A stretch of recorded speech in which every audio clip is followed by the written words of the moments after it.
Bandeko babolingo boza na kati ya masolo ya Jonas na kati ya episode oyo ya masolo ya Jonas toza kobeta lisolo ya Fally Ipupa tokobeta yango en deux volets.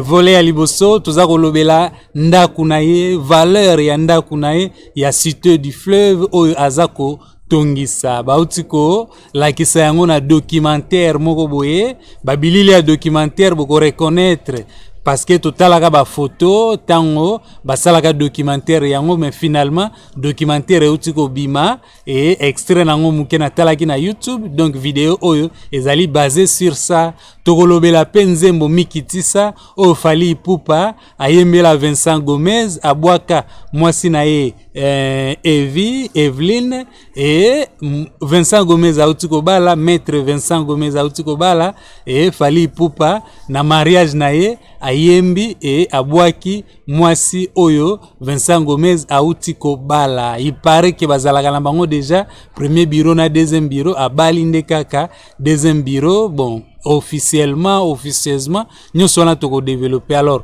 tobanda par ndaku boza komona ndaku yango wana oyo eza quartier ndaku na ye tango ekokoma na étape wana nako insister po boyeba ke ndako yango wana oyo ezali quartier epai wapi ndako ezali ndako a investir plus de 600 000 € wana juste na construction na frais ya ba architecte des histoires comme ça oyo ye yango ndako na ye yango na style californien.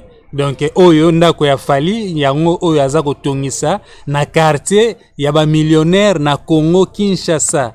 Émission ezali l'enquête exclusive les millionnaires du chaos et oza épisode ya Congo République démocratique. Fally azali musicien na biso ya plus célèbre donc eza très important qu'on rêve.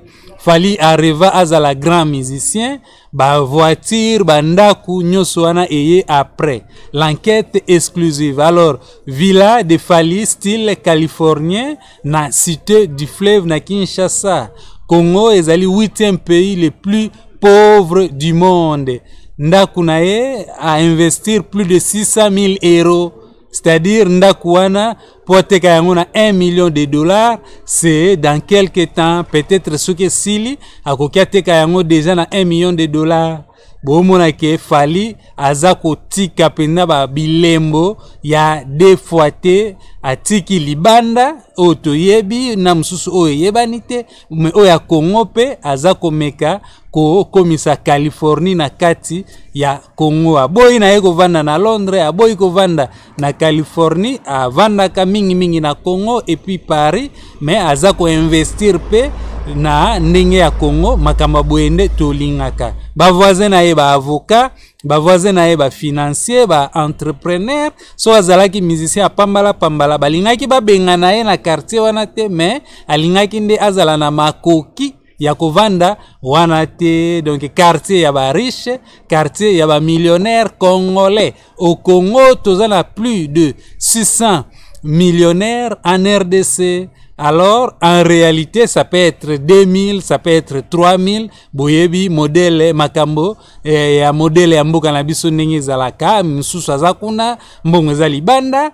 Donc, des histoires comme ça, mais ndenge, ba lobaki na documentaire, ezali 600 millionnaires congolais, Fally Ipupa zali, moko na bango. Voilà, alors qu'on rêve, c'est important, mais sikoyo, ezali important, kozala na ba rêve moko réalisable. Fally abanda musique kala en fonction ya temps o ya banda wana donc ko rêver makambo azako vivre sikoyo c'était vraiment impossible. Ko rêver que ndule ko simba, ça c'est autre chose. Ko rêver que komana o mata ba jet privé, o zala na moyen ko soma ba jet privé malgré na Congo peut-être ko salila ya yomoko c'est peut-être difficile ba mikanda des histoires comme ça mais ko zala na ba ndaku partout dans ma pays belé na monde et tout ça yango ezaka ko rêver te o ko rêver ne pena boulot que ko beta boulot na yo bien le reste ça viendra neti mai. Alors to beta lisolo muke ya Vincent Gomez et puis nakozongela lisusu lisolo oyo ya kolota po il faut to lotaka Fally Ipupa na feti ya Vincent Gomez ayembela ye nzembo Mikitisa ayembela Vincent Gomez ayembela mama Evite mama Evelyn te bozumula mama Evelyn wana ayembela yete abwaka ye na nzembo wana. Alors abana ko yemba nzembo ngo na feti ya mariage ya maître Vincent Gomez ba version za mibale version moko ezali ke maître Vincent Gomez azali na basi mibale azali polygame abali nde kaka mwasi oyo ya mibale na Paris na façon oyo alingaki abala ye. Et version mususu ezali ke donc bakabwani na mwasi ya liboso mama Evi et ayeko bala mwasi oya sika aza na moins de 30 ans. Alors donc eza ko sala pena moi donc actualité na internet surtout que santé ya mama Evi actuellement eza pena bien pena mingite.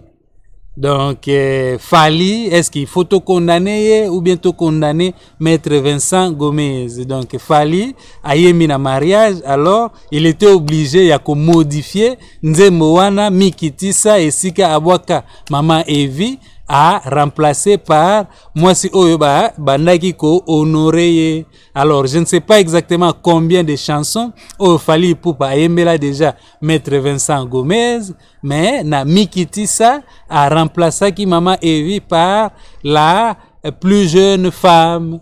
Donc des fois Fally wana bazalaka la ba choix moko boye ba décision moko difficile ya kosala azape mutu se sentaki pe moi mabe tango ayebaki ki akosala yango. Donc se sentaki vraiment moi mabe pe na moment oyo aza ko chanter wana eza déjà ayebaki déjà ki akosala bongo. Alors aza mutu nga na sali vidéo oyo te pona ko condamner. Donc eza choix. Je ne pense pas que ça maître Vincent Gomez mutu asengaki a remplacer yango bongo, mais sinon nakoyemba le fait que mwasi oyo azalaki sur place wana comme na eza mama Evite, donc il était obligé ya ko remplacer.